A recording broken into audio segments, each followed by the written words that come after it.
Hey everyone, in this video I'm going to go ahead and show you all a few different ways that we can indent on Microsoft PowerPoint. So what we need to do to indent is, the first way that we can do it is we can go ahead and left click to place our cursor in front of the first word of the first sentence on the paragraph and hit the tab key. And we can hit the tab key again and again and again and again. And you can see every time we do that, it'll actually jump it over a little bit for us. But that's one of the ways to do it. Another way that we can do this is if we go ahead and we click here, leave it here in the same spot.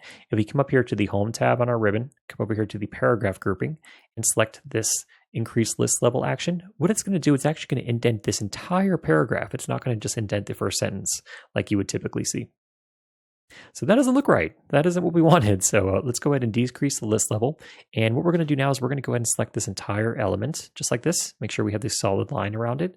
And what we're going to do is we're going to come over here to the line spacing action, come over here to line spacing options. And there's an option right here called special. Now we hit the drop down and come over here to first line. We can go ahead and specify that we only want to indent the first line by 0.5 inches. So if we're good to go with that, let's go ahead and hit OK and see what happens. All right, cool. So we were actually able to indent both of these paragraphs at the same time just by doing one simple action. And this is really helpful if you have multiple paragraphs on your page, or maybe you have like 8 different columns, or maybe more than 8 different columns, and you want to indent the first sentence for each of them.